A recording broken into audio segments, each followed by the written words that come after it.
आधी आपण बघितलं तर महाराष्ट्राची प्रथा परंपरा राहिली आहे की एखाद्या सदस्याचं निधन झालं तर तिथे शक्यतो पोटनिवडणुकीत उमेदवार दिला जात नाही आणि अजित पवार यांच्यासारख्या मोठ्या नेत्याचं अपघाती निधन होतं त्यावेळेस बघा, तुमच्या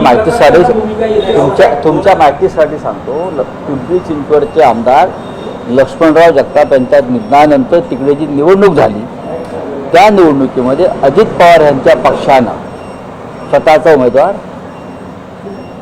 दिला होता, नाना काटे. आपण सुद्धा ही सगळी माहिती महाराष्ट्रातली घेतली पाहिजे. भारतीय जनता पक्षानं वारंवार अशा निवडणुका लढलेल्या आहेत. भावना फक्त आम्हालाच असतात, शिवसेनेला, लक्षात घ्या.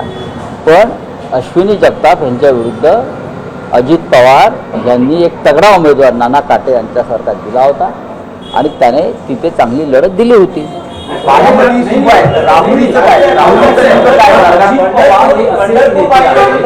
अजित पवार हे असे नेते आहेत ज्यांनी काँग्रेसमध्ये असतानाही काँग्रेस बरोबर काम केलेलं आहे, ज्यांनी महाविकास आघाडीमध्ये असतानाही 3 पक्षांबरोबर काम केलेलं आहे आणि साधारण एक त्यांचं जे नेतृत्व होतं त्यांच्याबद्दल काही वाद म्हणजे पक्षांमध्ये असा होता सगळ्यांशी सर्व. बरोबर आहे तुमचं म्हणणं, पण शेवटी असं आहे की ही निवडणूक महायुती विरुद्ध महाविकास आघाडी अशीच होणार ना.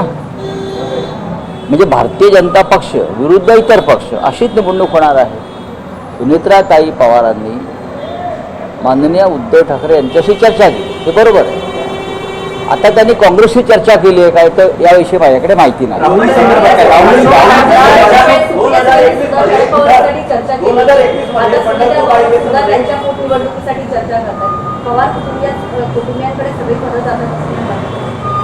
आता पवार कुटुंबियांकडे बारामतीचं पद आम्ही तर देत नाही आहोत ना.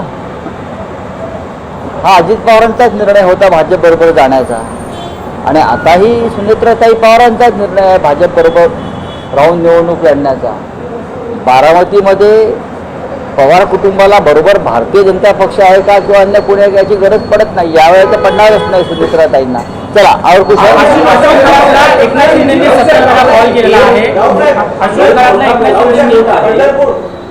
अंजली दमानिया यांनी सगळे सीडीआर बाहेर आणलेले आहे. कोणत्या नेत्यांचं त्यात उपमुख्यमंत्री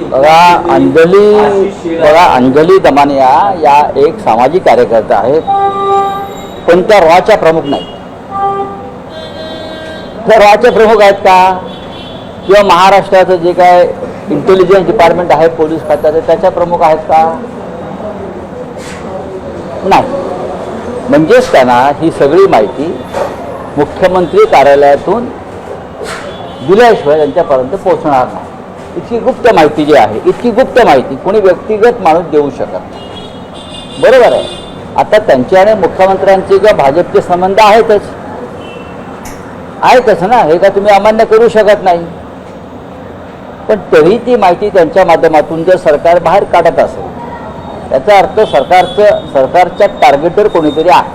म्हणजे देवेंद्र फडणवीस यांच्या टार्गेटवर त्यांनी एक निशाणा धरलेला आहे. तो निशाणा धरला का वगैरे धरला तो आता तुम्हाला कळेल हा निशाणा काय आहे तो.